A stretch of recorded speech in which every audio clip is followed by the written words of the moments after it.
satu buku yang berjudul Agar Wanita Sholatnya Tidak Sia-sia. Ya, agar wanita sholatnya tidak sia-sia. Jadi betul-betul harap disimak pertanyaan yang terbaik, bukan jawaban terbaik, tapi pertanyaan yang terbaik. InsyaAllah ta'ala yang akan kita pilih beberapa. Kuotanya tidak banyak, karena memang persediaan bukunya juga tidak banyak.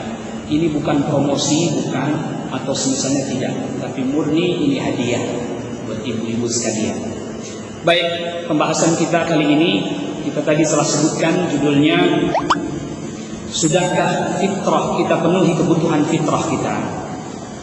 Sebelum kita memasuki pembahasan kita, tentu pembahasan kita yang pertama terkait dengan makna dan juga definisi fitrah. Lalu kemudian selanjutnya yang kedua terkait dengan kebutuhan fitrah itu sendiri. Kebutuhan fitrah itu terbagi menjadi kebutuhan fitrah yang terkait dengan batin, kebutuhan yang fitrah yang terkait dengan zahir, fisik, juga kebutuhan fitrah yang terkait dengan zahiran wa batinan, ya zahir dan batin kita. Yang pertama, kita hendak membahas tentang makna atau definisi fitrah yang akar katanya berasal dari 3 huruf fa, ta, dan ra. Fatara. Ini berarti mencipta. Bisa berarti juga membelah. Fatara. Maka Allah Subhanahu wa taala disebut Fatiris samawati wal ardh, yang berarti yang menciptakan langit dan bumi. Fatiris samawati wal ardh, Allah menciptakan langit dan bumi. Nah, yang dimaksud dengan fitrah di sini secara bahasa adalah al-khilqah. Artinya apa? Asal, keadaan asal ketika seorang manusia diciptakan oleh Allah Rabbul Alamin. Keadaan asal ketika manusia diciptakan oleh Allah Rabbul Alamin. Jadi Allah Subhanahu wa taala menciptakan manusia dengan kondisi di mana kondisi itu sudah ditanamkan di dalam diri manusia. Satu keadaan yang sudah ditanamkan di dalam diri manusia. Dan itulah yang disebut dengan fitrah. Mari sama-sama kita lihat firman Allah Jalla wa'ala di dalam surat Ar-Rum pada ayat yang ke-30. Firman Allah Subhanahu wa taala pada surat Ar-Rum pada ayat yang ke-30. Fa'aqim wajhaka lid-dini hanifa. Maka hadapkanlah wajahmu dengan lurus kepada agama ini. Tentu maksudnya tentunya kepada Allah.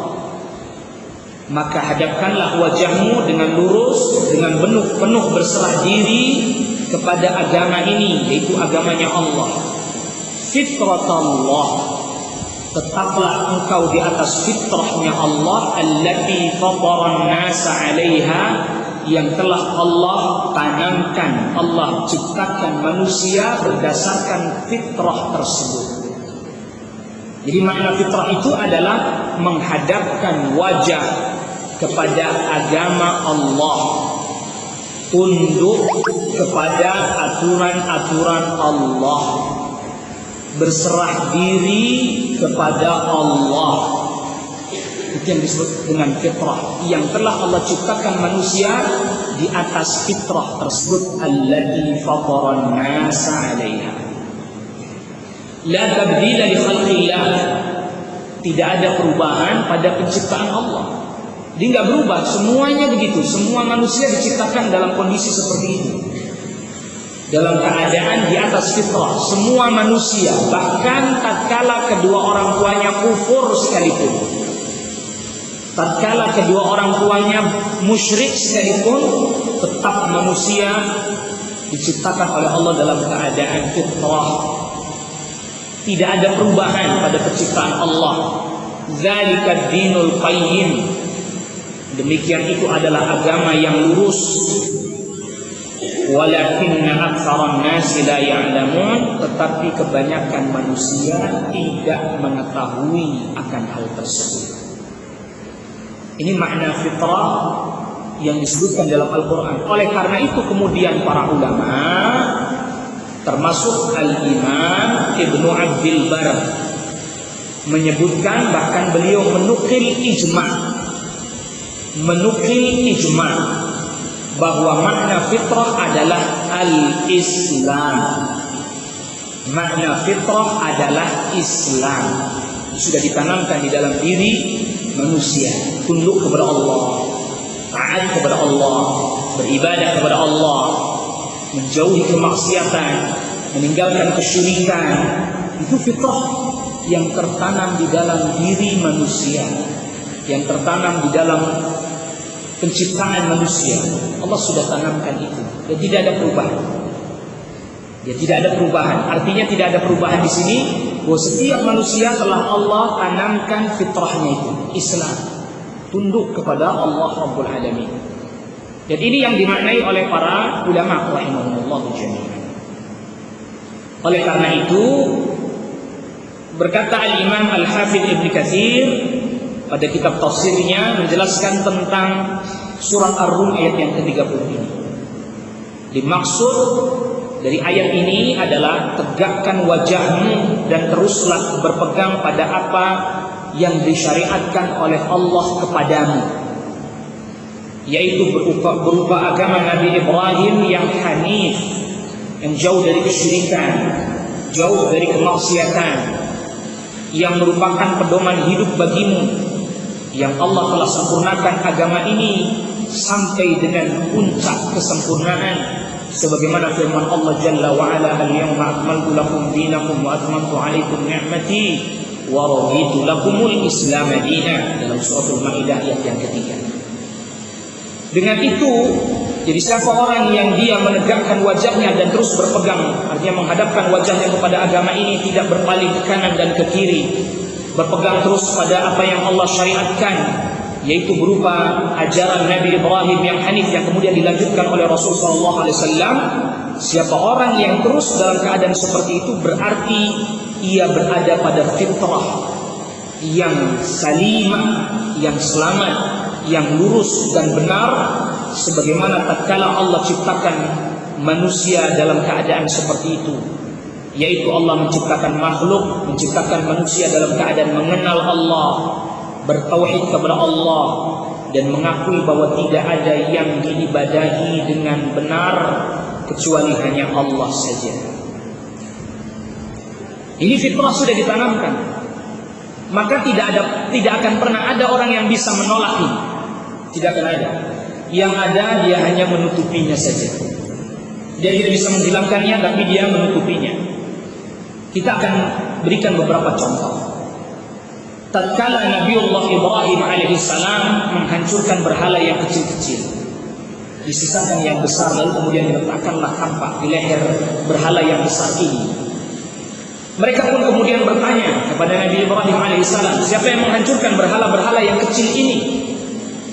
Ibrahim alaihissalam pun menunjuk ke arah berhala yang besar sambil mengisyaratkan itu, lihat ada kampak di lehernya. Tapi apa mereka katakan? Tidak mungkin. Bagaimana mungkin dia melakukan hal itu? Dia berbicara saja tidak bisa. Ibrahim alaihissalam pun kemudian bertanya, sudah tahu dia tidak bisa berbicara, kenapa kalian masih beribadah kepadanya? Mereka terdiam, tidak bisa menjawab. Diam 1000 bahasa, mereka tidak bisa menjawab, karena apa yang disampaikan oleh Ibrahim alaihissalam adalah fakta kebenaran yang sesuai dengan fitrah yang telah Allah tanamkan pada mereka. Sehingga kemudian dalam hati mereka pun mereka berkata di dalam hati mereka sendiri, iya, kenapa kita menyembah sesuatu yang tidak bisa berbicara? Tapi kemudian kesombongan dan kecongkaan Namrud pun muncul, sehingga Namrud pun berkata, jangan kalian dengarkan, tolonglah ini berhala-berhala kalian yang selama ini kalian sembah, bakarlah ia, yaitu Ibrahim alaihissalam. Di kesempatan yang lain, pada saat yang lain, tatkala para tukang sihir diundang oleh Fir'aun. Lalu kemudian ia hendak menghadapi Nabiullah Musa alaihissalam. Nabi Musa alaihissalam kemudian ketika mereka melemparkan tali temali mereka yang kemudian berubah menjadi ular, Musa alaihissalam pun diperintahkan oleh Allah Rabbul Alamin untuk melemparkan tongkat yang ada di tangannya, yang lalu kemudian berubah menjadi ular yang besar yang memakan ular-ular yang kecil yang merupakan hasil dari sihir mereka. Spontan mereka pun, para tukang sihir itu, sujud seraya mengatakan, kami beriman, amanna bi Rabbi Musa wa Harun, amanna bi Rabbil Alamin, kami beriman kepada Rabbul Alamin, Rabbi Musa wa Harun, yaitu Rabbnya Musa dan Harun. Fitrah mereka mulai membenarkan tatkala mereka melihat mukjizat di depan mata mereka bahwa ini bukanlah sihir, ini adalah sesuatu kebenaran yang dibawa oleh Musa alaihissalam. Kendati pun mereka diancam oleh Fir'aun, hendak dibunuh, bahkan hendak diletakkan di tiang kayu, disalib di tiang kayu sekalipun, mereka pun tidak bergeming karena fitrah mereka telah mendapatkan apa yang semestinya didapatkan. Dan masih banyak lagi contoh, termasuk kisah masuk Islamnya Salman Al-Farisi radhiyallahu anhu. Sahabat Salman Al-Farisi adalah seorang sahabat yang awal mulanya dia, karena memang keluarganya penyembah api, Majusi. Tugasnya sahabat Salman Al-Farisi di rumah adalah menunggu api yang sering disembah oleh keluarganya agar tidak padam. Salman Al-Farisi bertugas untuk menjaga api tersebut. Sampai satu ketika tatkala ia sedang menjaga api yang biasanya disembah oleh keluarganya itu, terbersit di dalam benaknya sahabat Salman Al-Farisi, bagaimana mungkin aku menyembah sesuatu yang sesuatu itu tidak bisa menjaga dirinya sendiri dari kepadaman? Bagaimana mungkin aku menyembah sesuatu yang dia sendiri tidak bisa menjaga dirinya agar tidak padam, sedangkan aku yang menyembahnya justru yang menjaganya? Pertanyaan itu membuat gelisah Salman Al-Farisi radhiyallahu anhu. Sekian lama dia tidak pernah keluar dari rumahnya. Sekian lama dia jarang sekali bersentuhan dengan dunia luar. Namun tatkala ia mendapati kegelisahan dalam dirinya itu, fitrahnya mencari dan menuntut sesuatu yang memang harus diberikan kepadanya. Ia pun keluar dari rumahnya berusaha mencari sesuatu yang memang semestinya harus dipenuhi untuk fitrahnya. Ia pun kemudian pergi mencari tempat-tempat yang dia yakini bisa mendatangkan dan memberikan kebutuhan-kebutuhan fitrahnya itu. Tapi akhirnya, singkat cerita, ia pun kemudian sampai datang ke Madinah, berjumpa dengan Rasul sallallahu alaihi wasallam, mendengarkan apa yang Rasul sallallahu alaihi wasallam sampaikan, dibacakan kepadanya ayat-ayat Al-Qur'an. Ia pun akhirnya mendapati apa yang dibutuhkan oleh fitrahnya, dan memang itulah fitrahnya dia. Sehingga kemudian dia pun menyatakan diri untuk masuk ke dalam agama ini, masuk ke dalam agama Islam. Begitu juga orang-orang Quraisy, mereka berusaha untuk menyembunyikan fitrah mereka. Mereka berusaha tidak mau mendengarkan apa yang dibawa oleh Rasul sallallahu alaihi wasallam berupa Al-Qur'an. Mereka selalu berusaha untuk menutup telinga mereka tatkala Rasul sallallahu alaihi wasallam membacakan ayat Al-Qur'an. Bahkan mereka pun memberikan nasihat kepada teman-teman mereka, hati-hati, nanti akal kalian akan dikuasai kalau kalian mendengar apa yang dibacakan oleh Muhammad.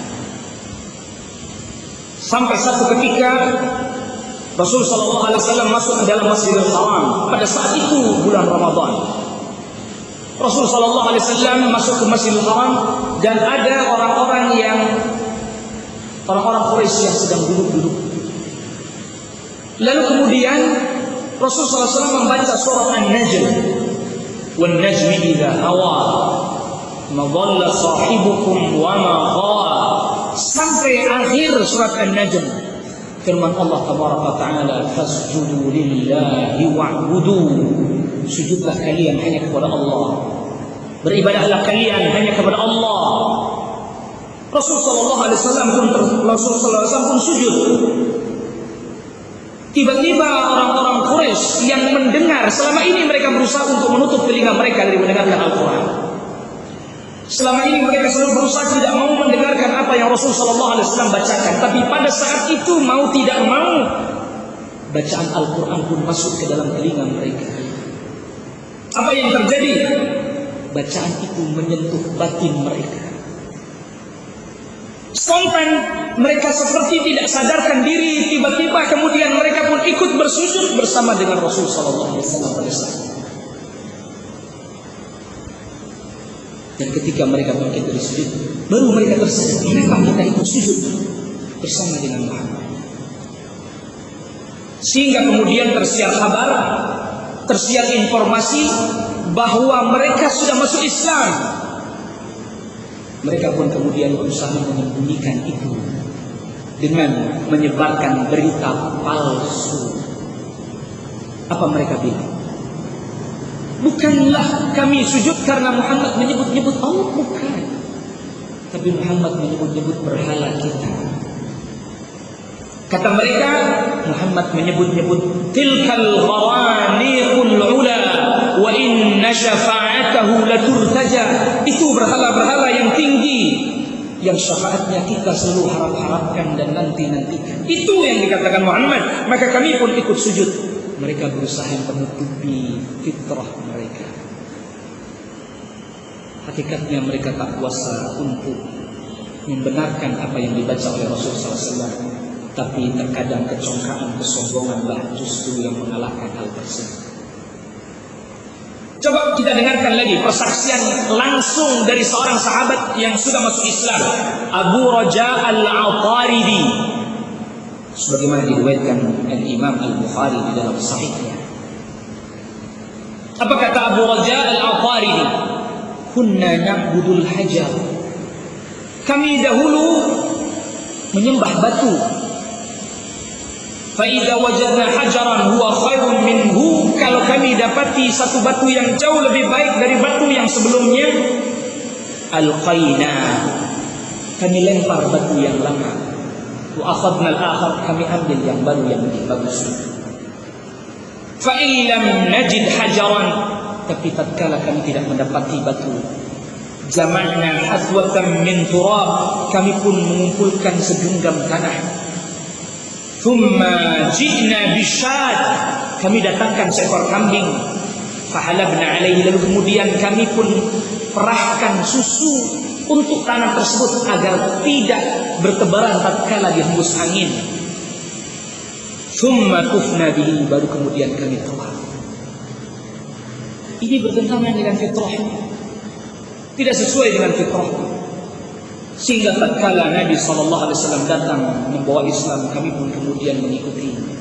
Para sahabat mengikutinya, karena tidak sesuai dengan fitrah mereka. Bagaimana kemudian beribadah kepada sesuatu yang mereka bebas menggantinya kapan saja, sesuai dengan apa yang mereka inginkan dan sesuai dengan apa yang mereka kehendaki.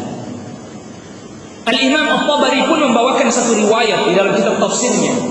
Pernah ada salah seorang musyrik, dia mendengar bahwa di satu tempat itu ada berhala yang setiap orang datang kepadanya meminta di depan berhala tersebut, maka segala permintaan dan permohonannya akan dikabulkan oleh berhala itu.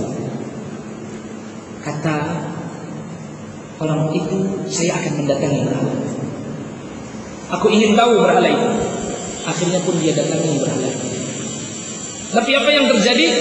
Ketika dia sampai di tempat berhala tersebut, dari jauh dia menempuh perjalanan berhari-hari, bahkan berbulan-bulan untuk mendatangi tempat yang disebut-sebut bisa mendapatkan setiap permintaan dan permohonan. Ternyata ketika sampai di tempat itu, didapati ada seekor musang yang naik ke kepala berhala tersebut. Lalu musang tersebut pun kencing di kepala berhala tersebut. Terperangahlah orang musyrik itu seraya ia berkata di dalam batinnya, apakah ini yang dikata orang bisa mendatangkan setiap permohonan dan permintaan, mendatangkan manfaat dan menjauhkan madarat, sedangkan dia tidak pernah mampu mengelak dari kencingnya seekor rusa sekalipun. Akhirnya ia pun pulang. Dan masih banyak lagi kisah yang menunjukkan bagaimana manusia sebenarnya tidak pernah bisa lepas dari fitrah. Tetapi memang itu kemudian berusaha ditutupi yang kemudian seakan-akan dia tidak lagi mengetahui fitrahnya sendiri. Oleh karena itu, banyak faktor yang menyebabkan seseorang bisa tertutupi fitrahnya. Tapi faktor yang pertama, syaitan. Di dalam hadis qudsi yang diriwayatkan oleh Al-Imam Muslim di dalam sahihnya. Ini dari sahabat Iyad ibn Himar al-Majashi'i. Rasulullah SAW meriwayatkan dari Allah Rabbul Alamin, karena ini hadis qudsi. Allah Jalla wa'ala firmankan, khalaqtu ibadi hunafa. Aku ciptakan hamba-hambaku dalam keadaan hanif, jauh dari kesyirikan, tidak mau mengerjakan kemaksiatan, tidak mau mengambil yang haram. Tapi apa kemudian? Fa'atathhumus syayatin. Mereka pun didatangi oleh syaitan. Fajtalathum an dinihim. Maka syaitan pun mulai menggusur dan menggeser mereka dari agama mereka. Sebagaimana syaitan, iblis pun membuat tergelincirnya ayah kita Adam alaihissalam dan ibunda Hawa, sehingga mereka pun tergelincir dan keluar dari surganya Allah Jalla wa'ala. Ini faktor yang pertama, syaitan. Syaitan terus berusaha menutupi fitrah manusia, menggelincirkan manusia dari fitrahnya, tidak pernah henti-hentinya. Dan Allah memang izinkan hal tersebut sebagai ujian bagi manusia, apakah dia mau menjaga fitrahnya atau tidak. Yang kedua, Rasulullah SAW sabdakan di dalam hadis yang sahih dengan redaksi yang berbeda-beda, dengan redaksi ma min mauludin illa wa yuladu 'ala al-fitrah. Tidaklah seorang anak yang dilahirkan kecuali dia dilahirkan dalam keadaan fitrah, di atas fitrah. Kita tadi telah artikan itu Islam, tunduk kepada Allah, tunduk kepada Allah. Sudah. Tapi orang tuanya tentunya yang akan berusaha menutupi fitrahnya tersebut. Fa'abawa. Kedua orang tuanya yuhawwidani, yang menjadikannya Yahudi, atau Yunasrani, menjadikannya Nasrani, atau Yumajjisani, atau menjadikannya Majusi. Hadis ini diriwayatkan oleh Imam Bukhari, Imam Muslim, dan dalam redaksi yang masyhur, kullu mauludin yuladu 'ala al-fitrah. Dan ini diriwayatkan oleh Imam Malik dengan redaksi kullu mauludin yuladu 'ala al-fitrah. Anak yang dilahirkan, setiap anak yang dilahirkan dalam keadaan fitrah. Kedua orang tuanya lah yang kemudian menjadikannya Yahudi, Nasrani, Majusi. Tapi uniknya Rasulullah SAW tidak pernah sebutkan wa yuslimanihi. Kedua orang tuanya menjadikan dia Islam. Tidak ada. Tidak ada. Yang ada itu tadi, menjadikannya Yahudi, menjadikannya Nasrani, menjadikannya Majusi. Tapi tidak disebutkan menjadikannya Islam. Kenapa demikian? Karena memang aslinya Islam itu aslinya, bawaannya, keadaan yang sudah Allah ciptakan manusia dalam keadaan seperti itu. Pasti yang mengenal Rabbnya, tunduk kepada Rabbnya, diambil perjanjian dari dirinya. Alastu rabbikum qalu bala syahidna. Sudah tertanam pada dirinya itu Islam. Maka tidak disebutkan di dalam hadis ini kedua orang tuanya lah yang mengislamkannya. Tidak. Oleh karenanya, apabila anak itu telah lahir dari dua orang tua yang muslim, maka si anak pun otomatis menjadi muslim. Iyakuna muslimaini fa muslimun. Kalau kedua orang tuanya muslim, anaknya pun muslim. Hadis diriwayatkan oleh Imam Muslim. Berbeda dengan mereka yang pernah tertutupi fitrahnya sehingga singgah pada kekufuran dan kesyirikan. Ketika dia mau kembali, maka dia harus ucapkan syahadat. Tapi tidak demikian dengan anak yang telah terlahir dari kedua orang tua yang kedua-duanya adalah muslim. Ternyata fitrah ini perlu tentu dijaga, perlu tentu dipelihara. Tentu ada hal-hal yang memang menjadi kebutuhan-kebutuhannya, yang dengan terpenuhinya kebutuhan-kebutuhan tersebut, fitrah ini akan terjaga dan terpelihara. Kita tadi telah sebutkan di awal, kebutuhan itu ada kalanya terkait dengan kebutuhan yang terkait dengan batin. Ada juga yang terkait dengan zahir, ada juga yang terkait zahiran wa batinan. Hakikatnya semua itu adalah bagian dari kebutuhan fitrah. Saya ingin berikan satu ilustrasi lagi, ilustrasi sederhana, dan ini mungkin sehari-hari kita lihat. Kita dapati ada di pagi hari seseorang yang selalu berusaha untuk mengakses informasi.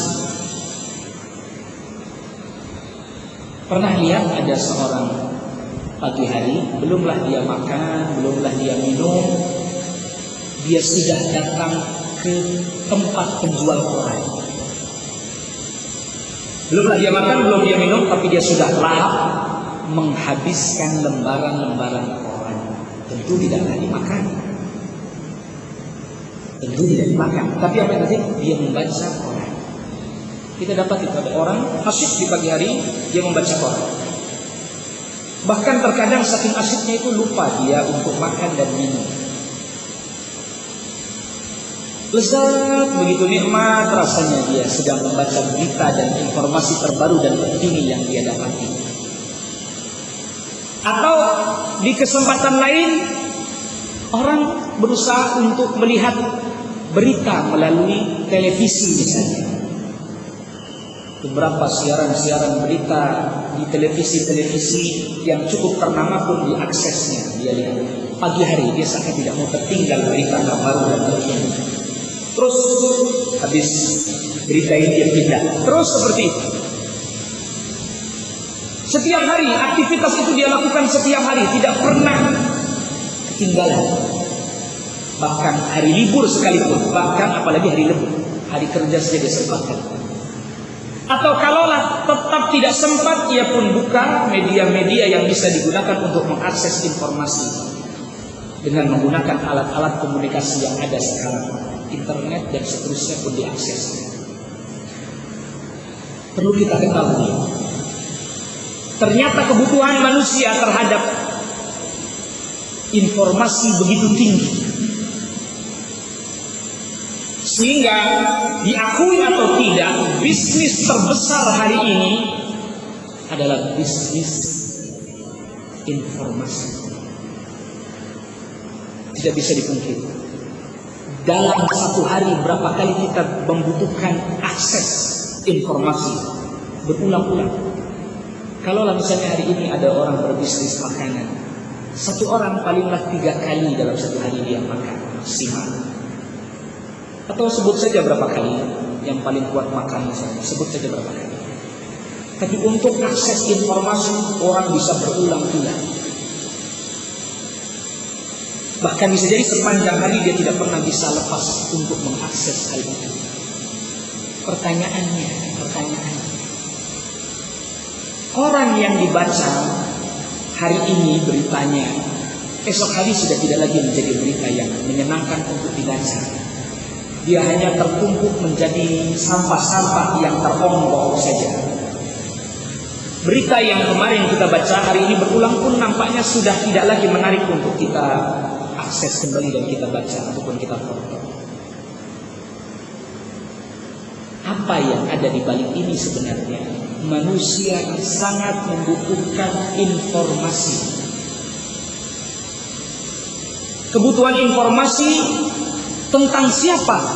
Tentu tentang penciptanya. Tentang Allah Rabbul Alamin yang telah menanamkan fitrah Islam dalam dirinya, kebutuhannya akan sangat besar kepada Allah Rabbul Alamin. Besar sekali kebutuhannya itu. Oleh karena itu, termasuk rahmatnya Allah Rabbul Alamin, Allah pun utus para nabi dan rasul. Allah pun turunkan kitab-kitab yang dibawa oleh para nabi dan rasul. Misalnya Allah Jalla wa'ala firmankan di dalam suratul Baqarah ayat 213, "Kana an-nasu ummatan wahidah." Manusia tadinya adalah umat yang satu. Kata sahabat Abdullah ibnu Abbas radhiyallahu anhu, "Ma kulluhum 'ala al-Islam." Semuanya mereka di atas fitrah Islam. di atas fitrah Islam. Semuanya. Tapi ketika mereka berselisih menyimpang dari fitrah mereka, faba'atsallahu an-nabiyyina mubasysyirin wa mundzirin. Maka kemudian Allah utuslah para nabi memberikan kabar gembira, memberikan ancaman, peringatan. Wa anzala ma'ahumul kitaba bil haqqi liyahkuma bainan nasi fima ikhtalafu fi. Yang lalu kemudian Allah juga turunkan bersama dengan mereka kitab, yang dengan kitab itu mereka memutuskan segala permasalahan yang diperselisihkan di antara manusia. Allah utus mereka, kebutuhan apa? Informasi untuk mengenal Rabbnya Jalla wa'ala. Kebutuhan agar ia mendapatkan akses informasi tentang penciptanya Jalla wa'ala. Dan fitrahnya menuntut itu terus menerus, tidak pernah henti. Mengenal Allah Jalla wa'ala. Oleh karenanya kemudian menuntut ilmu itu hakikatnya adalah kebutuhan fitrah kita. Menuntut ilmu kebutuhan fitrah kita. Fitrah kita membutuhkan itu, mengenal Allah Jalla wa'ala. Melalui siapa? Melalui Nabi, melalui Rasul sallallahu alaihi wasallam, melalui Al-Qur'an yang diturunkan kepada Rasul sallallahu alaihi wasallam, melalui sunnah-sunnah yang dijelaskan oleh Rasul sallallahu alaihi wasallam. Kita butuh mengenal Allah. Dan itu tuntutan fitrah kita. Kalau informasi tentang dunia saja kita begitu senang ketika membaca dan mengaksesnya, semestinya informasi tentang Rabbul Alamin, pencipta kita, itu lebih senang lagi kita akses dan kita pelajari. Tapi alangkah sangat disayangkan, ternyata kita begitu gemar mengakses informasi tentang manusia atau tentang dunia terkini, tapi kita sedikit sekali berusaha mengupdate informasi kita tentang Allah Jalla wa'ala. Sedikit sekali. Berapalah waktu yang kita luangkan untuk sekedar duduk sejenak menuntut ilmu, mengenal Allah Jalla wa'ala, mengkaji tentang nama-nama, sifat-sifat Allah. Sedikit sekali, sayang sekali. Dan itu kebutuhan fitrahnya. Oleh karenanya Allah Subhanahu wa taala, sering kita mungkin mendengar ayat ini, fa'lam annahu la ilaha illallah, milikilah ilmu, bahwa tidak ada yang diibadahi dengan benar kecuali Allah. Kenapa Allah Subhanahu wa taala sebut ilmu dulu? Karena informasinya harus sampai dulu. Ketika kita hendak berkomunikasi, maka kita harus mengumpulkan berbagai macam informasi-informasi tentang siapa yang sedang kita ajak berkomunikasi ini. Bagaimana cara kita berkomunikasi dengan yang ini? Tentu butuh ilmu, kita butuh informasi, baru kemudian menuju kepada komunikasi yang baik, hubungan yang baik. Kalaulah kita tidak memiliki ilmu, kita tidak punya informasi tentang Allah Jalla wa'ala, sehingga kemudian kita pun bagaimana cara kita mendekatkan diri kepada Allah, bagaimana cara kita hendak berkomunikasi dengan Allah, kita tidak tahu. Apa yang mesti harus saya lakukan, kita tidak tahu.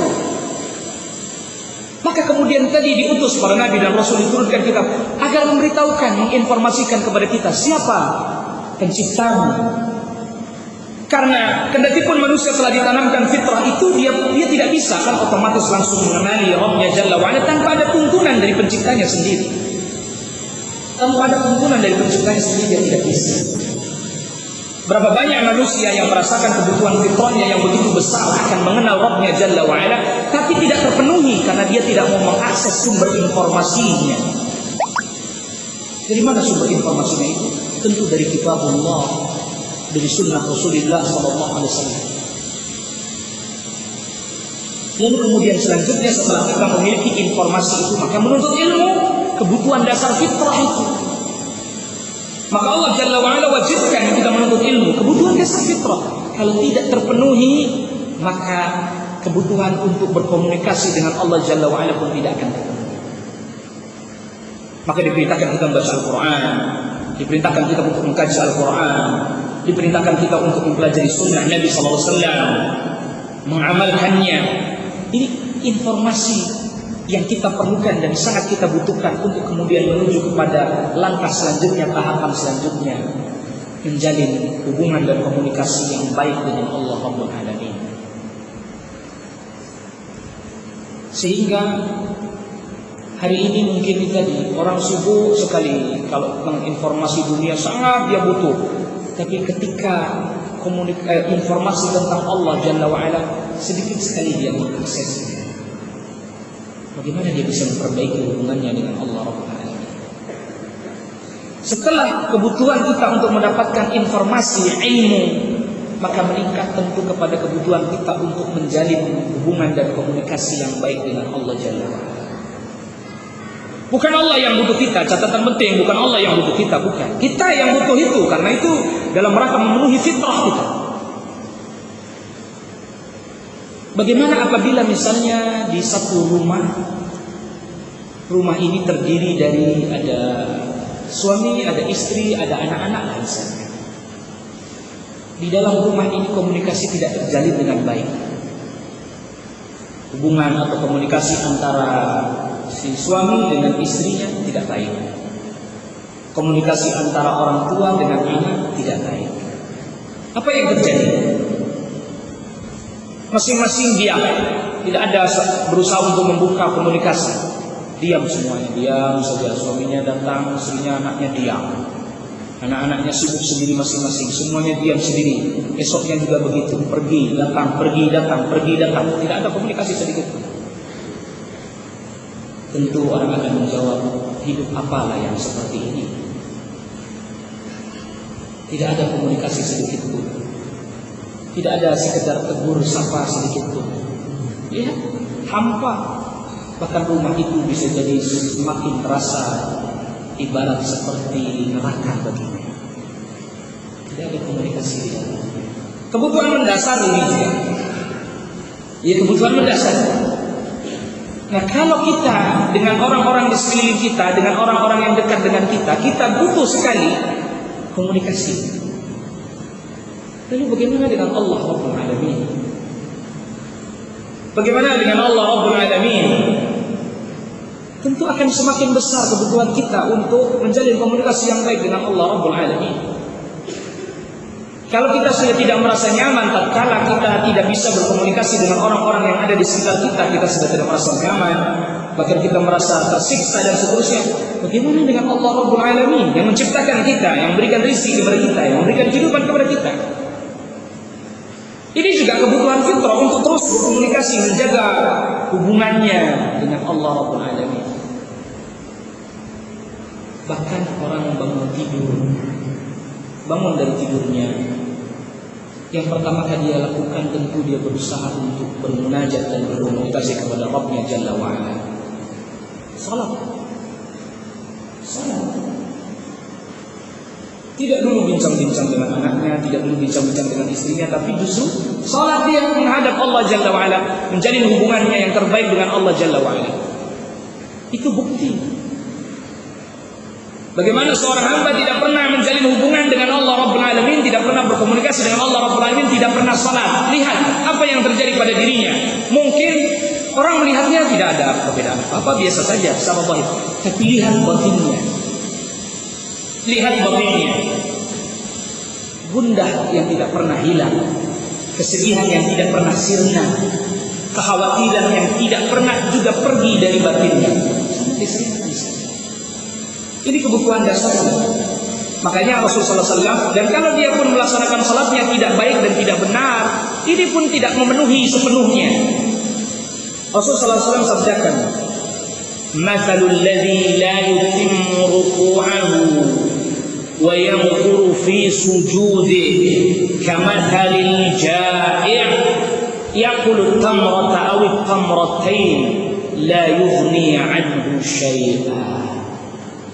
Perumpamaan orang yang salat tidak menyempurnakan rukuknya, seperti mematuk tatkala dia bersujud, maka seperti orang yang sangat lapar, dia hanya makan 1 butir atau 2 butir kurma. 1 butir kurma, kira-kira kenyang atau tidak? Tentu jawabannya tidak. Jadi orang yang salat saja bisa jadi tidak terpenuhi kebutuhan fitrahnya. Kenapa? Dia tidak sungguh-sungguh dalam salatnya, karena bisa jadi karena informasinya, ilmunya yang tidak dia dapatkan. Rasulullah SAW berumpamakan seperti orang lapar. Ini kan berarti ada kemiripan. Bahkan laparnya fitrah dan batin kita jauh lebih lapar dibandingkan laparnya perut kita. Maka Rasulullah SAW berumpamakan seperti orang lapar. Dia makannya hanya 1 butir 2 butir. Sholat tapi ya itu tadi. Rukuknya tidak dia sempurnakan, sujudnya dia tidak sempurnakan. Seperti orang makan lapar sangat tapi makannya hanya 1 butir 2 butir. Kenyang tidak mengenyangkan sedikit. Tidak mencukupi laparnya, fitrahnya dan batinnya tidak mencukupi.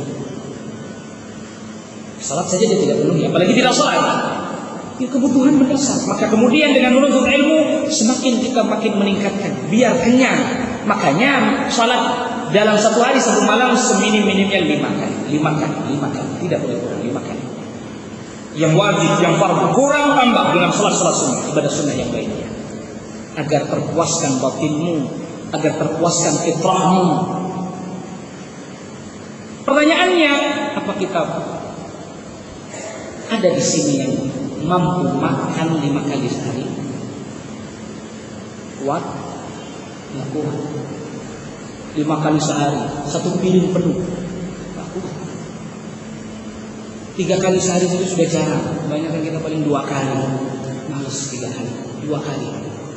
Sisanya makanan-makanan ringan. Coba. Tapi anehnya. Kita sudah tahu kebutuhan fitrah dan batin kita begitu besar sehingga minimal 5 kali. Belum nanti kalau sholat sunnah wajib dia tunaikan. Belum nanti sholat sunnah yang lainnya dia kerjakan. Sholat malam dia kerjakan. Berapa banyak? Itu berarti begitu banyak dan bahkan berulang-ulang dengan komposisi dan porsi. Kalau untuk sholat fardu, sholat wajib dengan komposisi dan porsi yang Allah telah tetapkan. Subuh 2, zuhur 4, asar 4, maghrib 3, isya 4. Itu komposisinya sudah Allah tetapkan. Allah yang paling tahu kebutuhan fitrah kita yang mendasar. Minimal setidaknya 5 dipenuhi. Kalau Anda ingin lebih banyak maka tambahlah dengan ibadah-ibadah sunnah yang lainnya yang Rasulullah SAW sebutkan tentang ibadah salat sunnah yang lainnya. Bahkan sujudnya pun berulang-ulang di dalam salat. Itu tanda agar terpuaskan segala kebutuhan fitrah dan batin kita. Tapi kan aneh, sungguh sangat aneh ketika seseorang tahu dengan betul, sadar bahwa kebutuhan fisiknya hanya sedikit. Makannya paling tadi 3 kali sehari. Minumnya juga paling seberapa. Tapi aneh sekali. Dia tahu kebutuhan fisik yang sedikit, kebutuhan fitrahnya yang begitu banyak. Pertanyaannya, lalu waktu yang diluangkan untuk memenuhi kebutuhan fisiknya yang sedikit dengan waktu yang diluangkan untuk memenuhi kebutuhan fitrahnya yang begitu banyak, mana yang lebih banyak? Mana yang lebih banyak alokasi waktunya? Ternyata masih lebih banyak alokasi waktunya untuk yang kebutuhan fisik yang sedikit ini. Tapi kita tidak pungkiri, nanti kita akan sebutkan beberapa kebutuhan-kebutuhan fitrah yang terkait dengan fisik. Ada. Tapi untuk makan dan minum berapa banyak orang harus habiskan waktu untuk memenuhi kebutuhan makan dan minumnya yang paling hanya tadi sedikit saja. Tapi sedikit sekali waktu dia luangkan untuk memenuhi kebutuhan fitrahnya yang begitu banyak. Allah Jalla wa'ala memang tidak perintahkan kita untuk beribadah terus menerus. Habis salat Jumat pun diperkenankan manusia untuk bertebaran di muka bumi. Fa idza qudiyatis salatu fantashiru fil ardh wabtaghu min fadlillah. Apabila selesai salat Jumat, selesai ditunaikan salat Jumat, bertebaranlah kalian di muka bumi. Carilah sebagian dari anugerah Allah. Wadhkurullaha katsiran la'allakum tuflihun. Tapi ingatlah kepada Allah sebanyak-banyaknya. Iya. Untuk yang bertebaran di muka bumi mencari sebagian anugerah Allah. Sebagian anugerah Allah disebutkan begitu. Tapi untuk mengingat Allah, wadhkurullaha katsiran. Ingatlah kalian kepada Allah sebanyak-banyaknya. Kenapa? Kebutuhan fitrah. La'allakum tuflihun, agar kalian berbahagia dan meraih keuntungan. Banyak. Oleh karena itu kumandang azan salat pun disebut hayya 'alas salah. Setelah itu hayya 'alal falah. Mari menuju kepada salat, mari menuju kepada keberuntungan. Wadhkurullaha katsiran la'allakum tuflihun. Banyak mengingat Allah akan mendatangkan kebahagiaan, keberuntungan. Tapi jangan lupa bagian duniawi. Bahkan itu pun diisyaratkan tatkala kita masuk masjid. Doa yang kita baca masuk masjid, Bismillah, wassalatu wassalamu ala Rasulillah, Allahumma aftah li abwaaba rahmatik. Dengan menyebut nama Allah, bersalawat kepada Rasulullah SAW, ya Allah bukakanlah untukku pintu-pintu rahmat-Mu. Bukakan ya Allah. Tapi tatkala keluar dari masjid, apa yang kita baca? Bismillah wassalatu wassalamu ala Rasulillah, Allahumma inni as'aluka min fadlik. Ya Allah, aku memohon kepadamu sebagian dari anugerah-Mu. Untuk urusan dunia, keluar dari masjid, aku mohon sebagian dari anugerah. Tapi ketika masuk dalam masjid, kebutuhan fitrahnya, bukakan semua pintu-pintu rahmat. Lebih besar, kebutuhannya lebih besar untuk mendapatkan dan memenuhi kebutuhan fitrahnya, terpuaskan fitrahnya jauh lebih besar. Semua ketaatan kepada Allah itu di dalamnya terdapat kebutuhan fitrah kita. Secara globalnya, berzikir kepada Allah, membaca Al-Quran, itu termasuk. Bahkan zikir khusus Rasulullah SAW ajarkan kepada kita, mengingatkan kita akan fitrah ini di pagi hari dan di sore hari.